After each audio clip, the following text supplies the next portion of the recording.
Permítanme que haga una analogía entre los programas informáticos y las recetas de cocina. Hay muchos puntos en común entre un programa y una receta, con una lista de etapas que hay que seguir y reglas que determinan en qué momento se ha terminado o cómo dar marcha atrás, y al final se obtiene un cierto resultado. Si a usted le gusta cocinar, sin duda intercambia sus recetas con sus amigos, y tal vez tenga tendencia a modificarlas. Si ha modificado usted la receta, si el resultado le gusta y a sus amigos también, existe la posibilidad de que usted les pase la nueva versión de la receta. Y ahora imagine un mundo en el que no podrían cambiar su receta porque alguien ha decidido que es imposible modificarla. E imagine que si comparte esa receta con sus amigos, le tratarán de pirata y harán todo lo posible por mandarle a la cárcel durante unos cuantos años.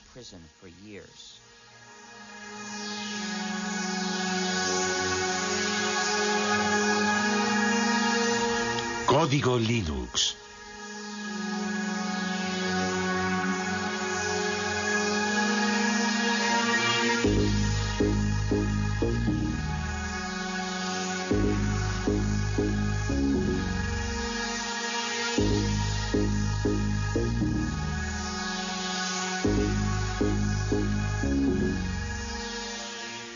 Utilizo la palabra hacker en su sentido original para describir a una persona que practica la programación informática como una especie de pasión artística y que forma parte o se identifica con la cultura de los hackers, es decir, con el grupo de programadores que históricamente están en los orígenes de Internet, de Linux y de la World Wide Web.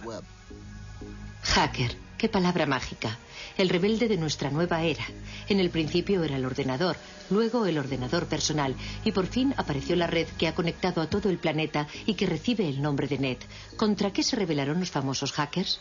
Para que nuestros ordenadores funcionen necesitan un sistema operativo. Nuestros hackers se negaron a que ciertas compañías, sobre todo Microsoft, desarrollasen sistemas operativos sin entregar al mismo tiempo los códigos de fabricación que permiten adaptar nuestro ordenador a nuestras propias necesidades. Entonces se pusieron a descifrar los códigos para repartirlos de forma gratuita a través de la red y ponerlos a disposición de todo el mundo. Así se inició esta nueva guerra posmoderna entre Bill Gates, jefe multimillonario de Microsoft, y algunos insolentes e impertinentes programadores que rechazan el sistema cerrado en el que quiere encerrarlos el magnate de la informática. Un pequeño genio de Finlandia lanzó a la red un nuevo sistema operativo para ordenadores y un ejército de programadores del mundo entero trabajó con él para hacer evolucionar y dar una salida a este sistema que compite de frente con Microsoft y que recibe el nombre de Linux. Linus Torvalds ha creado un sistema informático que ha cogido por sorpresa a toda la industria. Linux, un sistema operativo que hoy se utiliza en 8 millones de ordenadores del mundo entero. La revista Wired considera a este hombre joven como el nuevo chamán de Bin Minen y declara que su sistema operativo Linux es el producto más magnífico de Internet. El hecho de que Torvalds distribuya Linux de forma gratuita y revele su código fuente le ha convertido casi en un personaje de culto. Linus Torvalds, genio de la informática, sueña con derrotar a Bill Gates de Microsoft. ¿Será de verdad posible? Algunos dicen que Linus Torvalds ha realizado un milagro.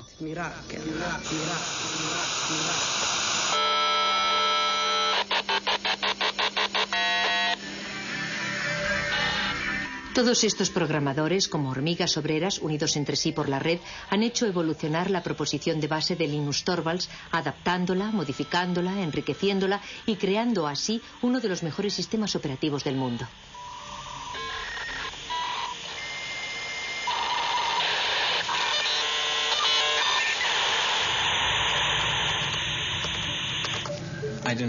Yo no quería que ningún otro hiciese lo mismo que yo, que tratase de encontrar algo parecido a Linux. Me dije, tal vez otro estudiante de informática necesita un sistema operativo y de esta forma no arrancará de cero. No quería luchar contra los molinos de viento, no se trataba de Don Quijote contra el resto del mundo, buscando crear el mejor de los mundos posibles.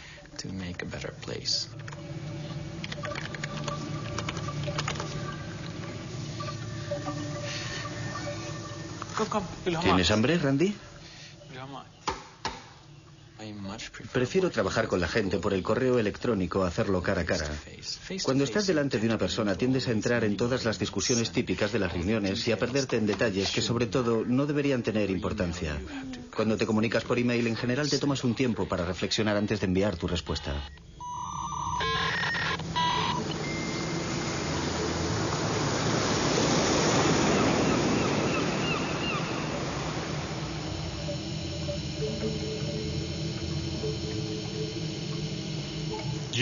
El simple hecho de que no estemos todos en la misma habitación no significa que no estemos juntos en el sentido social del término.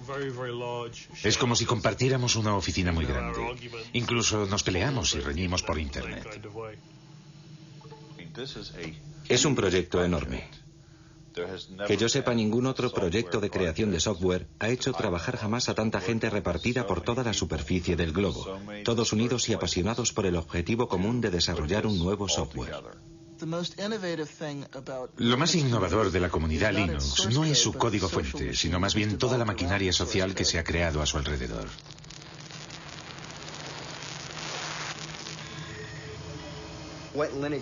Para explicar lo que es Linux, empezaría por decir que cada ordenador es diferente, cada lector de disquetes es diferente, cada disco duro es diferente, cada controlador de vídeo es diferente y Linux es el sistema que sabe lo que hay que hacer para que todos esos componentes del ordenador ejecuten una tarea simple como borrar el documento o leer el archivo que hay en este disquete o dibujar esta imagen en la pantalla. Linux sabe cómo hablar a esos diferentes componentes materiales y les permite efectuar las operaciones corrientes que realizamos a diario con nuestros ordenadores. ¿A qué nos referimos con exactitud cuando decimos Linux? Algunos se refieren al sistema operativo informático global sobre el que reposa todo lo que ocurre en el interior de nuestro ordenador. Otros utilizan el término Linux para designar la parte más importante del programa, el kernel o núcleo.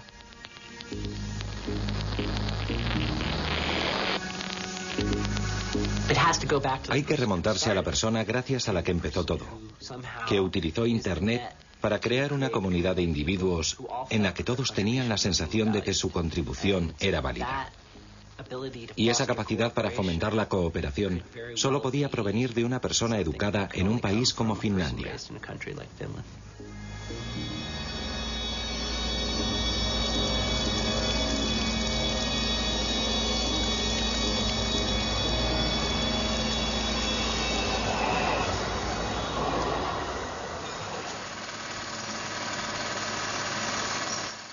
...1969 fue un año fantástico.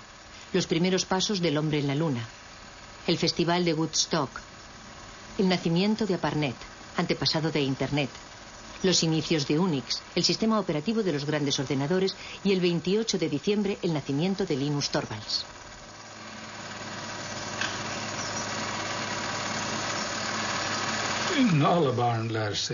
Todos los niños aprenden, sobre todo jugando. Por eso fue de verdad muy importante que Linus entrase en el mundo de la informática en un momento en el que los ordenadores todavía eran muy simples. Para un niño de 10 o 12 años era fácil darse cuenta de lo que había en el interior del ordenador, comprender su esencia.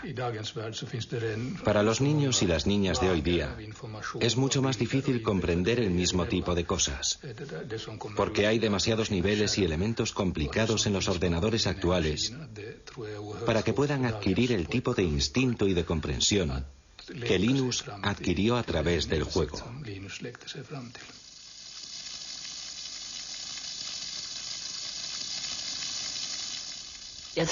Fue como un flechazo inmediato, tanto para su padre como para Linus.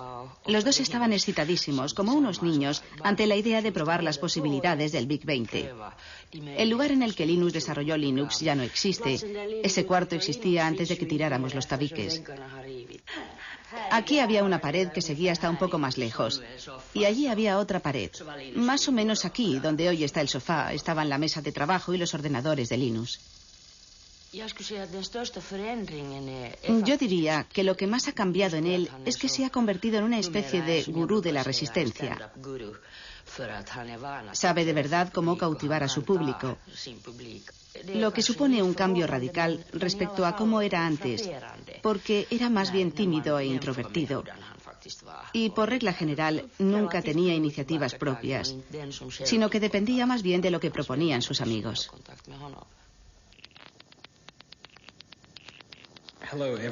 Hola a todos los que utilizan Minix. Estoy creando un sistema operativo gratuito.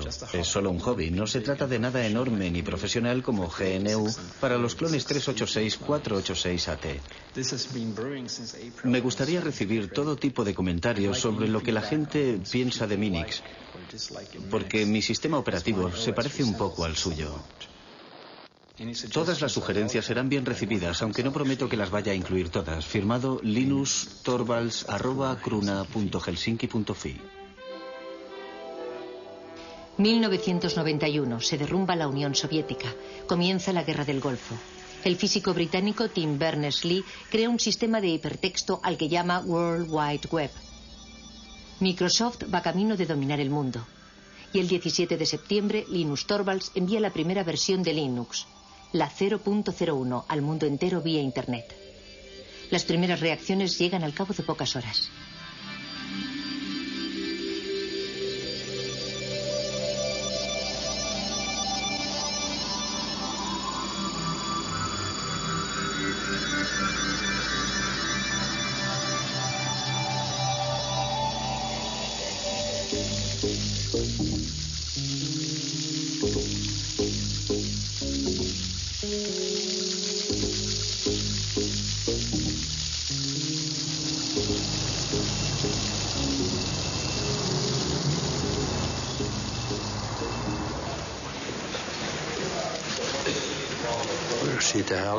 Empezamos a oír hablar de ese programa en la cafetería y decían que había empezado a ser distribuido por Internet.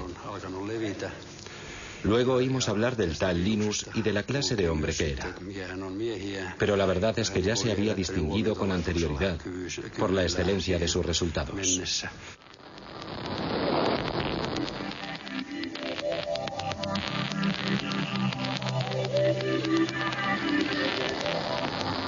Linus Torvalds creó Linux a partir del sistema operativo Unix.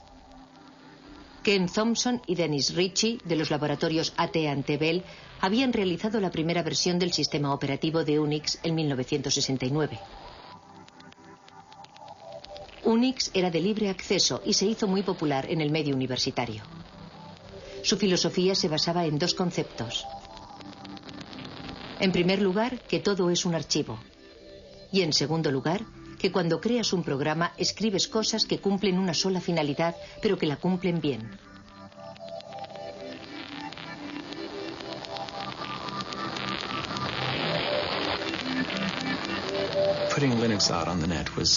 Nos pareció natural poner Linux en la red. Había muchas y buenas razones para ello. En especial el hecho de que era una buena idea hacer que Linux fuese accesible a otra gente que podría ponerlo a prueba y enviarme sus comentarios. De hecho, Linus podía elegir entre dos opciones. Podía distribuir Linux de forma gratuita o podía tratar de venderlo. Linux jamás se habría vuelto tan importante si Linus Torvalds hubiese tratado de obtener un beneficio comercial. Nadie lo hubiera comprado. Habría sido una maniobra inútil. Ya llevamos aquí un montón de tiempo. La distribución de Linux está en su tercera generación. Nos costó mucho trabajo encontrar sitio para Linux. Sí. Al principio, Linus no quería distribuir Linux de forma gratuita y estuvo reflexionando durante mucho tiempo para decidir bajo qué copyright presentarlo. Luego, poco a poco, conseguí convencerle de que lo sacara bajo el copyright de GNU. Linusin julkistamaan Linuxin GNU-copyrightin alla.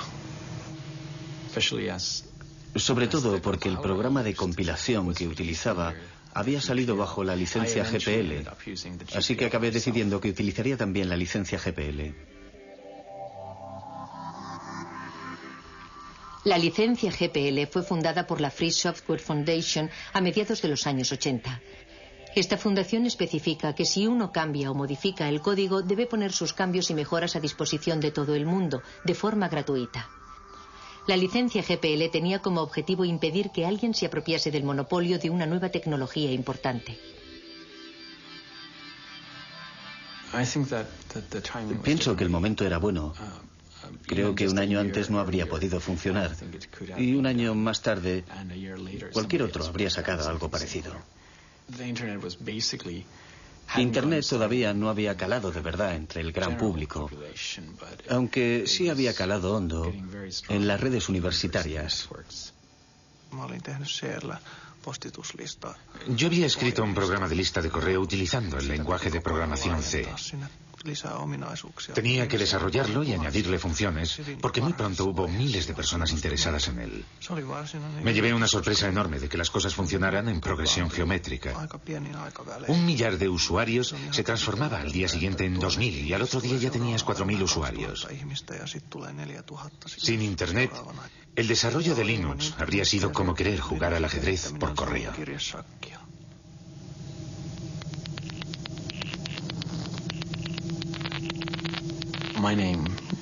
El primer nombre que elegí fue Freaks, para expresar a la vez la idea de free, libre y gratuito, y de freak, raro, diferente, sin olvidar la X final de Unix. A mí no me gustaba la idea de llamarlo Freaks. No me parecía un nombre muy comercial. Ari Lemke, que sacó Linux en el sitio FTP, pensaba que era una mala idea y odiaba de verdad ese nombre. Así que cuando lanzó el sitio FTP lo bautizó como Linux porque sabía que ese nombre iba a funcionar. Nos quedamos con ese nombre, que está claro que es muchísimo mejor.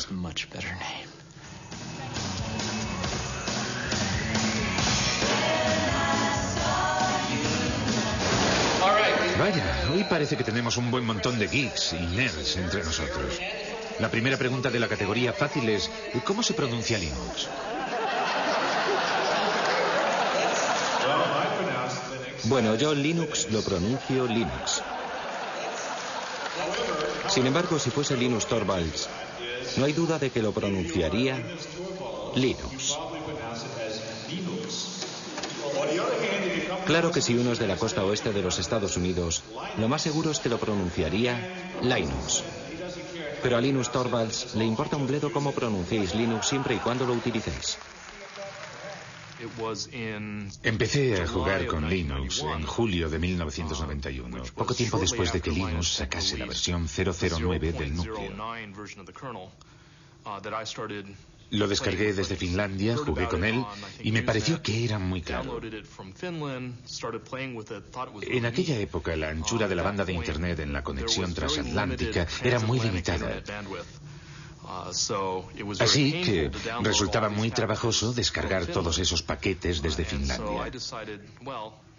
Entonces pensé que había que hacer algo para remediar ese problema. Utilicé mi estación de trabajo personal, la que tenía en mi despacho, tsx-11.meet.edu, y creé en ella un archivo espejo de todas las fuentes del núcleo. Fue el primer sitio FTP de Linux que existió en los Estados Unidos. La primera vez que recibí Linux, lo descargué en disquetes. Luego lo instalé en una de las máquinas de laboratorio de informática de la Universidad de Pensilvania, por lo que me echaron del laboratorio. Pero, en fin, esa fue mi primera experiencia con Linux.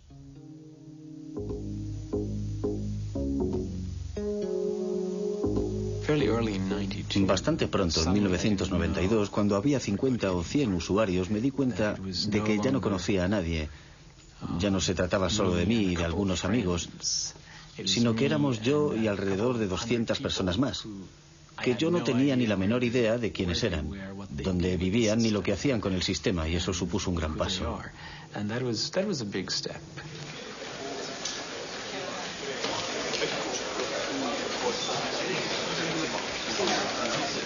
En 1994 el lanzamiento de la versión 1.0 fue muy importante y significó mucho para mí porque había supuesto muchísimo trabajo. Supuso sin lugar a dudas un hito en la utilización comercial de Linux. Antes de la versión 1.0 era realmente muy difícil utilizar Linux con fines comerciales. Les doy la bienvenida al lanzamiento del sistema operativo Linux. Al principio, Linux fue desarrollado para Unix, en especial para un contexto universitario, porque si bien existe una versión para ordenadores personales, su precio es muy elevado. Se puede comprar un DOS para un ordenador personal por 200 marcos, pero Unix puede representar con facilidad un desembolso de 20.000 marcos, que es un precio demasiado caro para un estudiante. Vayan a una tienda de informática y pregunten si tienen el SCU Unix y les contestarán que si están locos. Porque la verdad es que es mucho más sencillo hacérselo uno mismo.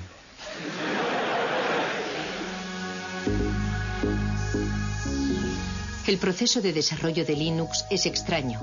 No se basa en ninguna jerarquía aparente. Todo el mundo puede dar sus sugerencias para cambiar el código.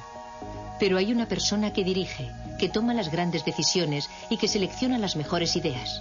Linus, el dictador benévolo.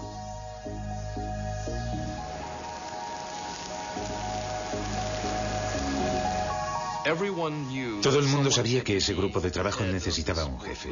Y Linus era el líder ideal, porque fue quien creó el núcleo de Linux y porque tiene grandes cualidades para el liderazgo. Sin embargo, en la vida real es bastante humilde y jamás se atribuye un mérito que no le corresponde.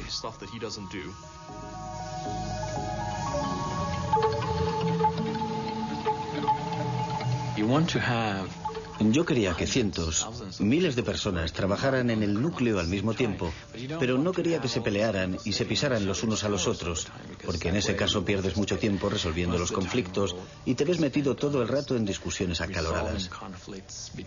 Al principio me parecía conveniente presidir esa jerarquía y que los demás fueran como mis lugartenientes, pero las cosas han cambiado.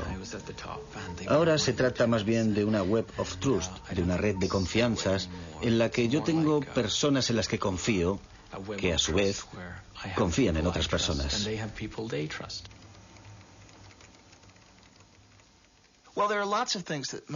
A los que desarrollan los sistemas les motivan muchas cosas, como el orgullo artístico, la satisfacción del trabajo bien hecho, casi artesano, el sentimiento idealista de formar parte de algo más importante y más grande que uno mismo, el deseo de ayudar a la gente y de encontrar soluciones a los problemas.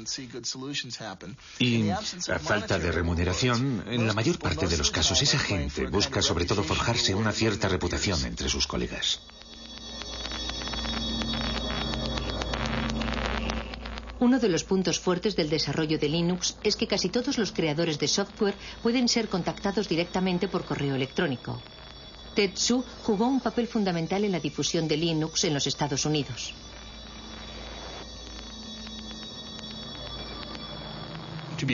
Para ser sincero, es muy fácil decir, si nosotros tomáramos las decisiones, no haríamos esas cosas, pero no recibiríamos todos esos emails diciendo, por favor, quisiera esa nueva función. De modo que no sé lo que haría si de verdad estuviese a cargo de todo. Dave Miller estudia los cambios que los programadores desean aportar al kernel, al núcleo del sistema. Actúa como intermediario entre los programadores del mundo entero y el rey Linus.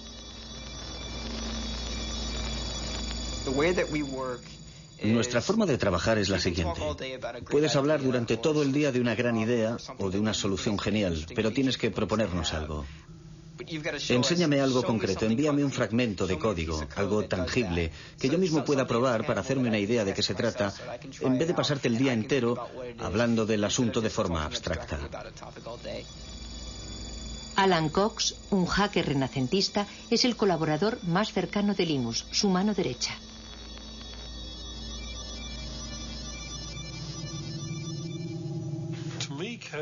Para mí el código presenta muchas similitudes con la poesía, por ejemplo, o con ciertos tipos de literatura. Su belleza reside en su estructura y en el hecho de clasificar las ideas una por una de forma clara. Si el código es bueno, lo puedes leer sin hacer comentarios. Comprendes de inmediato por qué ha sido escrito y lo elegante que es. Buscarás un código que sea a la vez elegante y claro, pero que no se base en trucos de la programación, que no dé por hecho una hipótesis que en el futuro podría demostrarse que es falsa. Porque lo último que te interesa es tener demasiado código en el núcleo final. En el núcleo de Linux, en general, el código no necesita demasiado esfuerzo para funcionar porque nuestro objetivo no es programar y reprogramar por siempre jamás. Después de haber dirigido el proyecto Linux durante 5 años en Finlandia, en Helsinki, Linus fue reclutado por Silicon Valley, en California. Él deseaba descubrir el otro mundo, el del comercio y la industria. Quería salir del mundo universitario.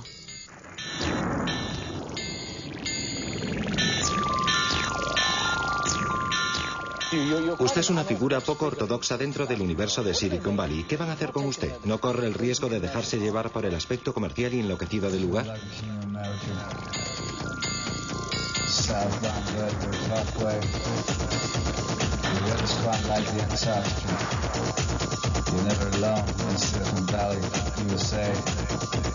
Seems I was the chosen prodigy, right until the sun is like Shakespeare.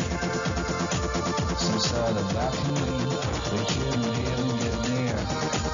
And they didn't even Harry the Ed.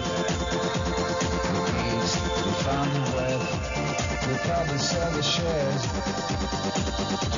as soon as you can. Get out and go on to the next thing. We're tired of young. Could have been the king of America. The weather's quite like the Antarctica. Southbound Bellevue Parkway. Linus empezó a trabajar para la compañía Transmeta, la empresa misteriosa que se negó durante muchos años a revelar sus actividades. Se sabía, sin embargo, que trabajaba con un código fuente cerrado, siguiendo el ejemplo de Microsoft. ¿Habría cambiado Linus de bando? El mundo de los negocios tiene leyes extrañas. Al mismo tiempo que trabajaba para Transmeta, Linus podía seguir desarrollando su propio software con permiso de sus jefes. Hicieron todo lo que pudieron para obligarme a ser la imagen de Linux y de la comunidad open source en su conjunto. A pesar de que no había sido yo el que había tenido la idea de open source.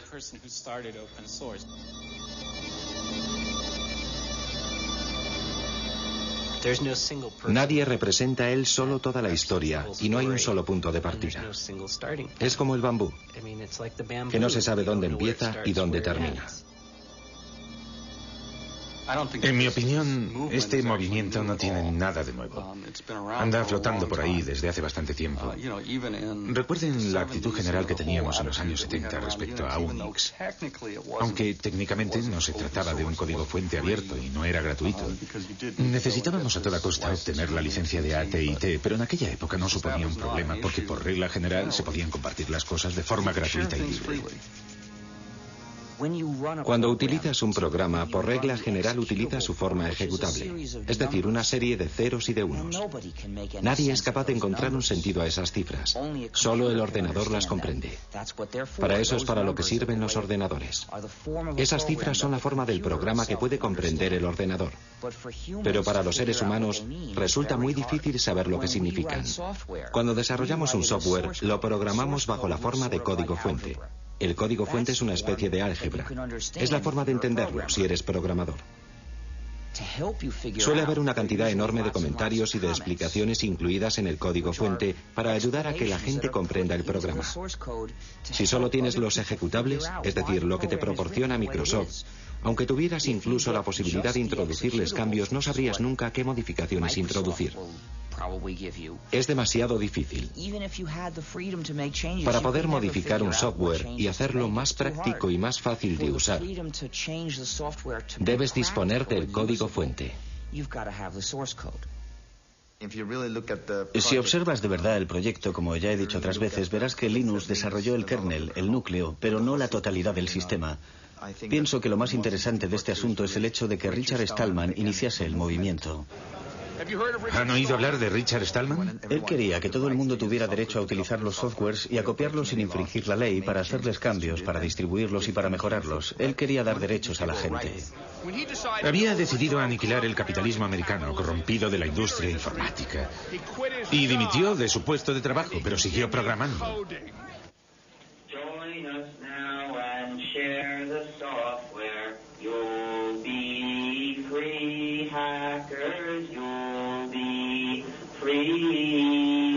Join us now and share the software. You'll be free, hackers. You'll be free. Tengo tendencia a pensar en las cosas en términos de justicia, de libertad y de ética. Lancé la idea en noviembre de 1983, pero todo comenzó en enero de 1984, cuando dimití de mi puesto en el MIT para empezar a desarrollar un sistema operativo gratuito, al que bauticé con el nombre de GNU. Esto es GNU y esto es GPL, General Public License. Evidentemente el núcleo se encuentra bajo GPL.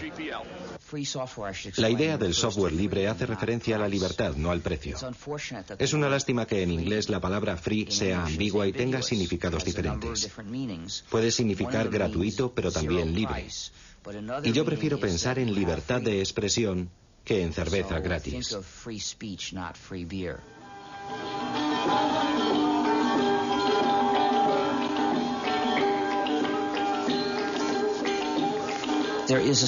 Existe una similitud entre el folclore cuando un poema o una canción se redefine o cambia de forma de un cantante a otro y la forma en que puede mejorar el software libre.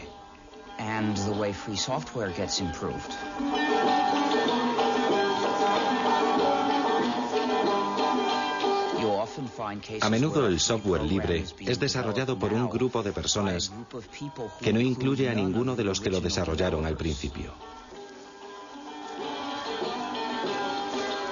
En 1991 casi habíamos terminado el sistema GNU. Nuestro objetivo consistía en crear un sistema operativo como Unix, pero completamente gratuito. Ese sistema operativo completo necesitaba muchos componentes diferentes. En 1991 los teníamos casi todos. Habíamos creado la mayor parte de ellos y habíamos encontrado otros, creados por otros programadores para sus propios fines, pero que nos servían. Así que los integramos en el sistema GNU. Todavía nos faltaba un componente importante, el componente que llamamos kernel o núcleo. De modo que nos vino muy bien cuando Linus Torvalds creó su núcleo. En aquel momento la combinación del núcleo Linux con el sistema GNU nos permitió obtener un sistema perfectamente ejecutable que cualquiera podía instalar en su ordenador personal y utilizar. Una vez desarrollado Linux, el sistema GNU estaba terminado y empezó a hacerse cada vez más popular. Pero en ese mismo momento ocurrió algo desafortunado. La gente que utilizaba el sistema GNU no se dio cuenta de que se trataba del sistema GNU y empezó a llamar Linux al conjunto, a la combinación. Y ese error se extendió. A los que trabajaban en el proyecto GNU les resultaba muy difícil atraer la atención del usuario sobre esas cuestiones éticas y políticas.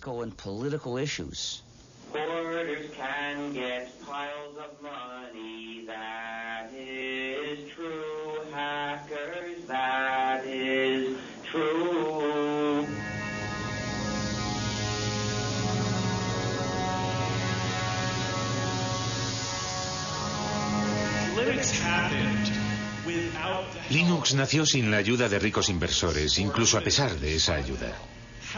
¿Cómo hacer para conservar la magia si se invierte tanto dinero en Linux? Cuando Linux se empezó a comercializar, la gente dijo, no queremos guardar nuestro pequeño proyecto para nosotros solos, y nadie debe ganar dinero con él. Me parece muy bien, pero en el mundo real la gente utiliza las cosas para ganar dinero. Los Estados Unidos son una sociedad capitalista. Europa es una sociedad capitalista. Para que las empresas puedan empezar a utilizar Linux, necesitan tratar con alguien que sea capaz de proporcionarles la ayuda que esperan, que les venda el material, ese tipo de cosas. Y la gente que vende el material y la ayuda va a ganar dinero.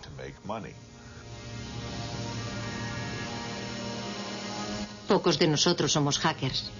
En realidad, son muy pocos los que harán el esfuerzo de descargar su propia versión de Linux en Internet. Todavía son menos los que se dedicarán a tratar de mejorar el código mismo. Aunque Linux sea difícil de utilizar, los clientes han sabido apreciar su gran fiabilidad y la accesibilidad de su código fuente. Para las empresas visionarias se trataba de una oportunidad que no se podía pasar por alto.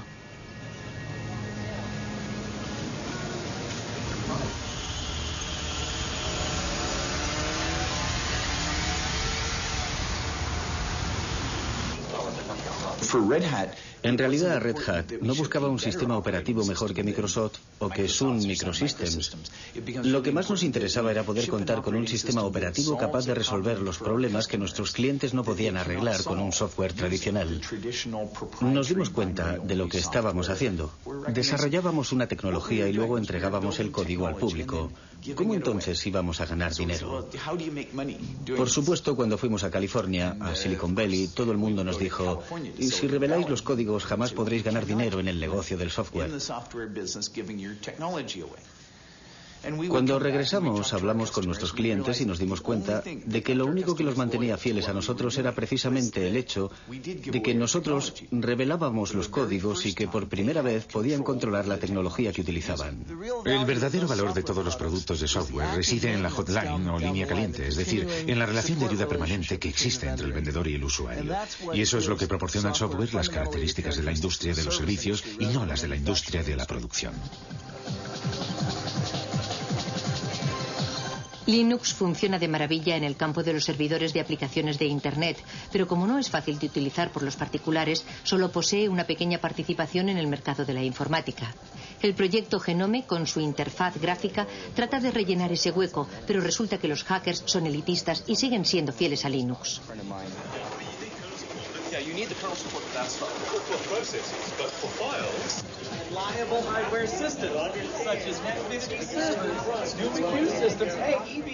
Miren quién está ahí. Es un pingüino. Hola, pingüino. Vaya, pero si es Tax. Hola, Tax. El trabajo de Linus Torvalds crea todavía más millonarios y billonarios y le está haciendo salir canas al hombre que de lejos es el más rico del mundo, Bill Gates. Microsoft utiliza un modelo muy tradicional. Producen un código fuente cerrado, lo meten en un CD y lo venden. Ellos se ocupan de todo el trabajo de desarrollo de los sistemas y todos los beneficios son para ellos. Una vez que has entrado en este negocio es muy difícil cambiar de cultura, como por ejemplo orientarse hacia un negocio de cooperación en el que los programas se utilicen para revelar el código. Es muy fácil ganar dinero con los productos cuyo código está cerrado, tengas o no una gran participación en el mercado. Por ejemplo, ahora mismo Microsoft no se siente de verdad incentivado a abrir su código, no le interesa. Pero pienso que Microsoft se verá obligado a hacerlo aunque a regañadientes. A las compañías les interesa seguir siendo propietarias de ciertos algoritmos. Por ejemplo, ciertas empresas han trabajado muchísimo en los algoritmos de compresión, en especial para el streaming multimedia, y no quieren que la gente sepa cómo lo han hecho porque es justo ahí donde reside el valor de su producto.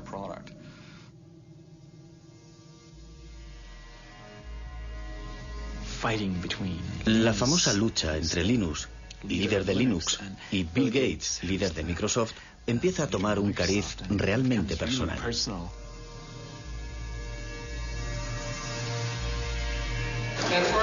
Una pregunta de la categoría rarezas.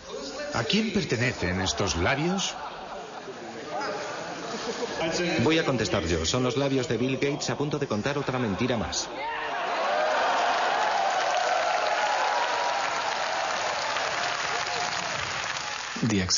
La aceptación de Linux se ha visto muy favorecida por el hecho de que la gente sabía de su existencia por la prensa. El aspecto David contra Goliat de la historia nos ayudó un poco, aunque en realidad eso no sea cierto del todo. La gente espera de los demás que sean amables y hagan bien las cosas. Yo no pienso que eso sea cierto ni que deba serlo.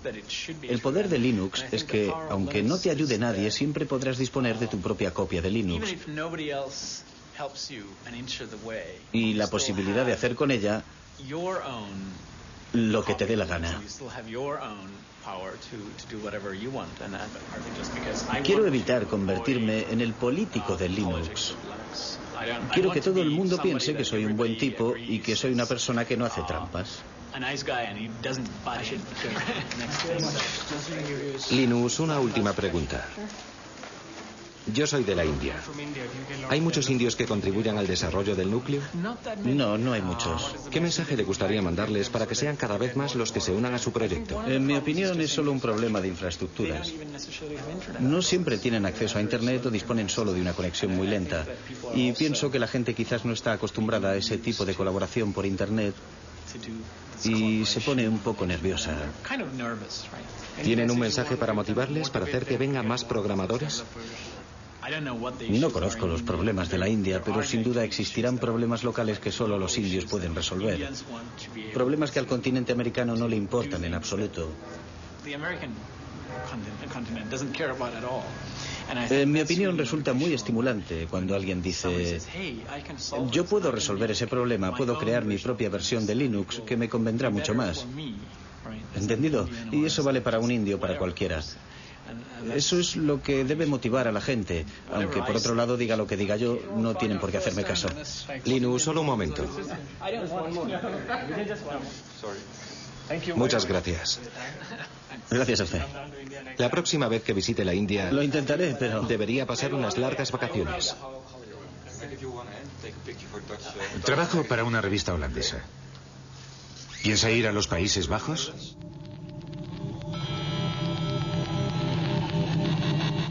El verdadero valor de Linux puede ser otro que el de anular a Microsoft. Linux fue concebido para funcionar con ordenadores baratos y para resolver problemas corrientes. Si uno no tiene bastante dinero, representa una verdadera alternativa totalmente gratuita. El proyecto Linux empezó en Europa y en los Estados Unidos, pero hoy día el software libre permite encontrar siempre nuevos programadores, procedentes incluso de países en los que la informática está dando todavía sus primeros pasos.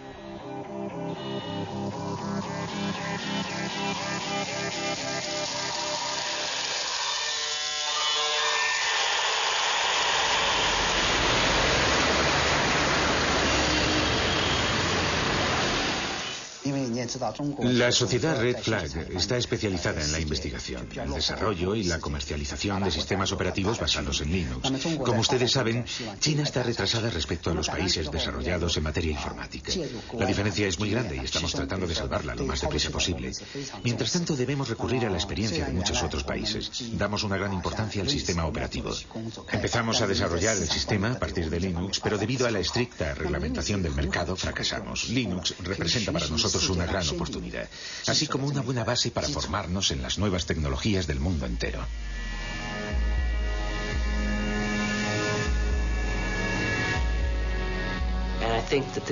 Es la mayor transferencia de riqueza que se haya visto jamás entre lo que llamamos el norte industrializado, Europa y Estados Unidos, y el tercer mundo.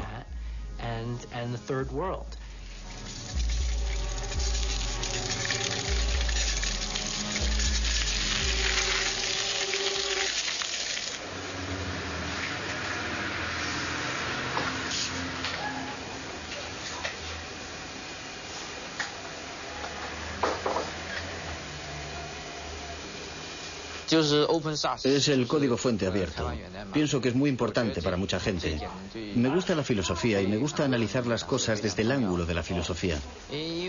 Pienso que los códigos abiertos están de acuerdo con el espíritu de la ciencia, es decir, el espíritu de acceso libre y sin restricciones a la información.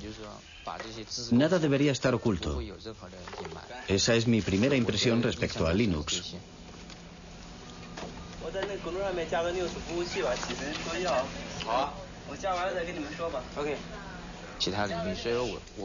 Ese espíritu se podría extender a otros campos. Nunca he pensado que debiera aplicarse únicamente al campo de la informática. Resumiendo, por una parte está una de las clases más privilegiadas de las sociedades capitalistas, los programadores. Pueden ganar tanto dinero con la programación que tienen tiempo libre para dedicarse a sus aficiones. Los programadores como Alan Cox pueden imponer su precio. Son las personas que se encuentran en el vértice de la pirámide, que transfieren su propiedad intelectual, que supone una riqueza enorme, hacia los países pobres. Es el socialismo en acción, aunque a los liberales les horrorice que se mencione siquiera.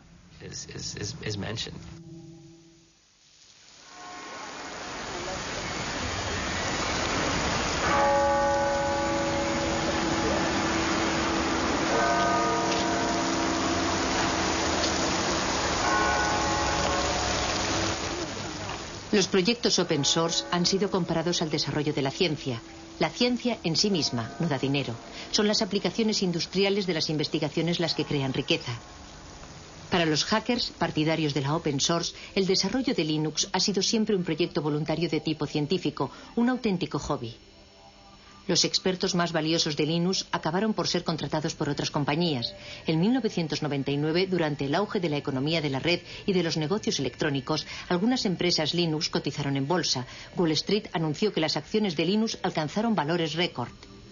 Por supuesto, la situación no duró, pero durante un cierto tiempo algunos hackers de Linux fueron increíblemente ricos, al menos sobre el papel.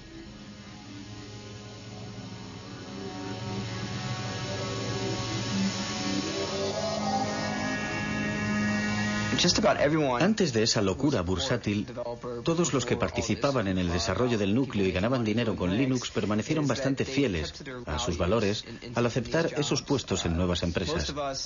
La mayor parte de ellos sigue haciendo casi lo mismo que hacía antes de obtener esos empleos. Sinceramente, que yo sepa, ninguno de ellos ha perdido su libertad. Sigo leyendo a diario sugerencias para hacer modificaciones, igual que siempre, y se las paso a Linux, igual que hacía antes de que cotizáramos en bolsa. Algunos de nosotros quizás conducimos coches mejores, pero esa casi es la única diferencia, y tal vez que comemos sushi más a menudo. Algunas personas tuvieron suerte al unirse a la empresa adecuada en el momento adecuado y se las han arreglado para beneficiarse de la salida a bolsa. Algunos han ganado millones de dólares, otros miles de millones de dólares. ¿Acaso la contribución de esas personas fue más importante que la de las otras? En algunos casos invirtieron las sumas necesarias en el buen momento, pero yo pienso que se trata de un problema más general que no concierne más que a la comunidad open source, y no creo que exista una respuesta satisfactoria a esa pregunta. Una de las cosas que me gusta de Silicon Valley es su gran dinamismo. Aquí todo es posible, incluso eso de la carrera por el dinero, que parece un poco de mal gusto, sobre todo si eres europeo, es un factor de motivación muy bueno, un buen medio para llevar los proyectos hasta el final.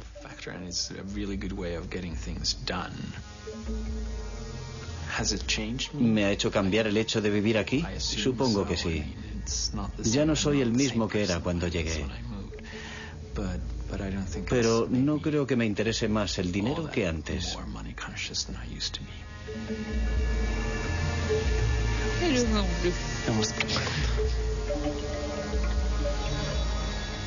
El 11 de septiembre de 2001 trastornó nuestro mundo. Los atentados suicidas de Nueva York asestaron un golpe terrible a la economía, lo mismo que al mundo de la informática. ¿Qué quedará del fenómeno Linux? Hoy día, fragmentos enteros del famoso código Linux forman parte, sin que nosotros lo sepamos, de nuestra vida cotidiana. En nuestros teléfonos portátiles, en nuestros tostadores y en nuestros despertadores. El sueño de Linus Torvalds de liberar la informática tiene posibilidades de hacerse realidad. Y en cuanto a los grandes ideales, tal vez una de las grandes ocasiones perdidas de nuestra época sería el hecho de que el software libre no liberase nada más que un código.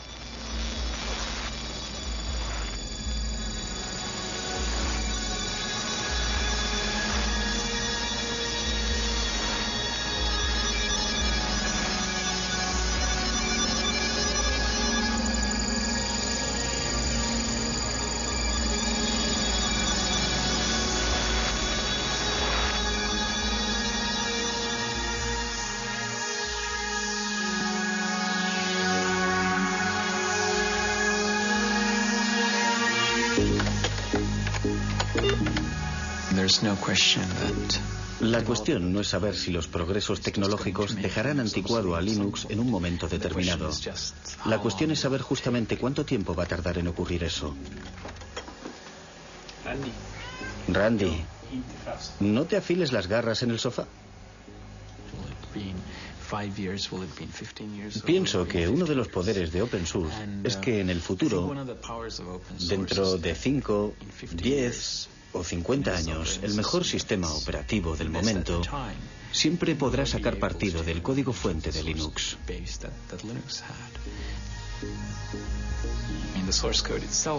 En cierta medida, el código fuente es la memoria de Linux y la gente siempre lo podrá usar como una especie de referencia.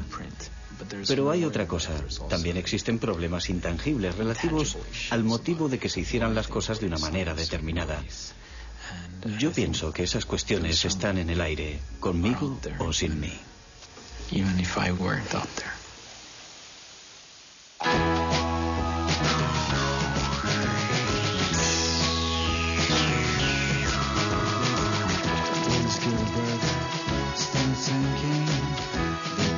is for printing, and the book that he prints will get people thinking. There's literary in the living room setting. Start to imagine a Bible, not Latin, but the language we're swearing and eating and chatting. His life is that he had, his life is that we see. Big changes through a human history, not by some powerful latest victory, by botanic incremental degrees. Mr. Linus goes to Washington to speak about praxis. Gretchen chains, little man, and universal access. Linus against Goliath with nothing else to fill, but sling a little stone in the face of Big Bill. But Linus Jefferson's give the strings that lose, and it changes the way the world plays the blues. His life is that